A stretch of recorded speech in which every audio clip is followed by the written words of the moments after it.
tell you, the extent to which the Missio go is a preparedness to be humiliated. Dan got us to read this morning, almost devotionally at the beginning of his talk, Philippians chapter 2. But ours is the God who humbles himself. He squeezes himself into humanity in order to come among us. I'll tell you what, that is not just a matter of humility, that is a matter of humiliation. Do you remember when the Dutch newspaper was publishing those cartoons that was kind of apparently mocking Muhammad, and the great prophet was, his reputation was being sullied? Muslims around the world were outraged by it. I had a Muslim friend say to me, well, Michael, look, how would you feel if someone drew cartoons that humiliated Jesus? I said, humiliated Jesus? I said, that's Jesus' box and dice. Humiliated Jesus. Could you imagine? This is how our God shows his greatness.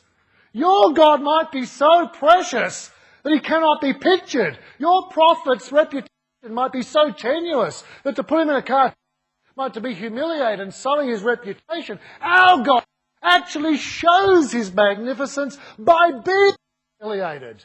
There's nothing you can do to Jesus that wasn't done to him already. So would it not then follow that those of us captivated by the Missio Dei would be the ones who likewise would be prepared to humble ourselves, indeed to humiliate ourselves, for the purposes of those who've not yet encountered the freedom offered in Jesus.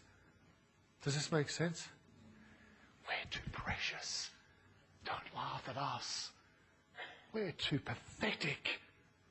Wah, wah, wah. Call an ambulance. The church's reputation is under threat.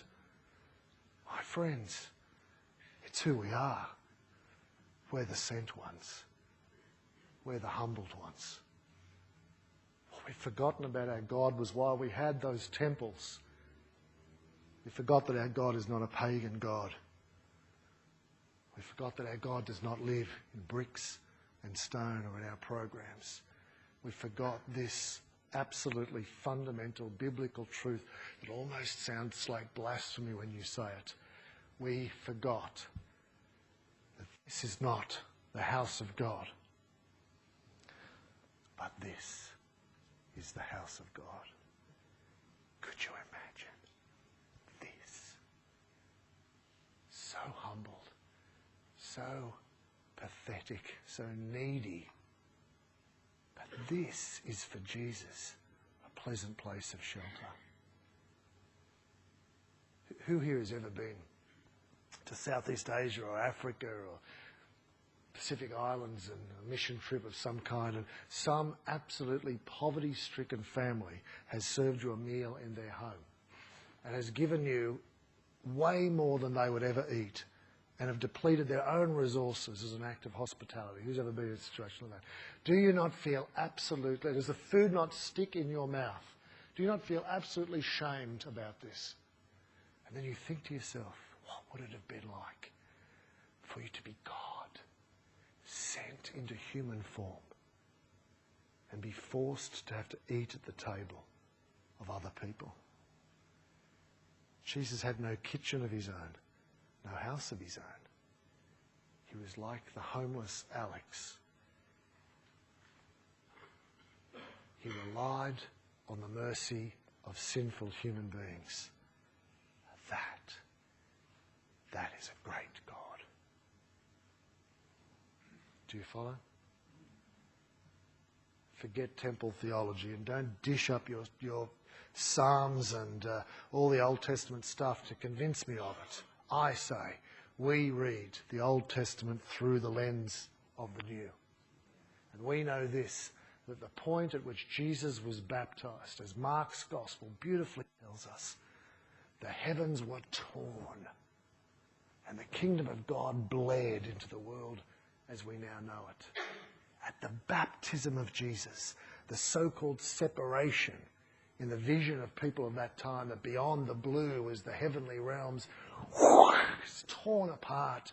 No, says God, let me prove it to you. I dwell with you. And then, as you and I know, on the cross, as Jesus gave up the ghost, What provocative thing happens in the temple in Jerusalem? In the Holy of Holies. The curtain that separates us from God, is torn from top to bottom. Don't play that game anymore, says God. The death of my Son, I have dealt with your sin, and I, the Missio Dei, can dwell in you. I don't object to you having buildings. I don't object to us gathering. I don't object to us worshipping in song. I haven't got a problem with any of that stuff. Just don't pretend to me we've come into some sacred realm. Don't pretend to me that this is the house of God. I've been in churches in my country, in the United States, in Canada. I don't think I've been to one here, although New Zealanders tend to keep me out of their churches. But I've been in churches in those countries where you can eat pizza and play ball games in the hall, but you cannot bring the pizza into the sanctuary. And I say, that is sacrilege. I say, give me a ball and a slice of pizza. Here I come. I say, this is a tool. I say, this is the house of God. And where would the house of God be found?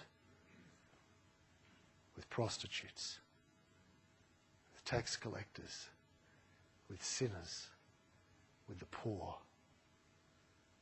And then let me ask you, how do prostitutes feel about Christians today? How do sinners feel about the church?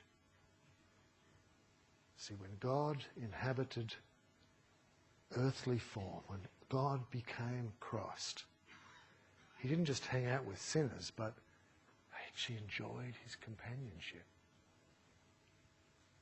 Do you find that provocative? I tell you what, it gets even worse. When he goes back to his old hometown, all his best mates say to him, where did you get these ideas from, mate? We know who you are. You're just Mary's son. Now, does that verse never bother you? That verse freaks me out. What it means is this: you can be the Messiah, God incarnate, sinless and perfect, for 30 years, and no one in your old hometown notices? I mean, you'd imagine he'd go back to his old hometown, they say, I knew you'd end up in the Messiah game. That's that thing about you. I couldn't put my... You're just a little bit different to the rest of us. Any of our jokes, you never had a drink with us. There's just something a little bit kind of spooky about you. And now it makes sense. You're the Messiah. To be perfect and sinless, and to seamlessly dwell among those who are sinners, it makes a mockery of our understandings of holiness and righteousness. We now, when all the scaffolding has come tumbling down and the things that kept us safe are gone, maybe now we're in a position to discover something about God that we could never have discovered when we were back in Jerusalem. We're in Babylon, folks, and God is still with us.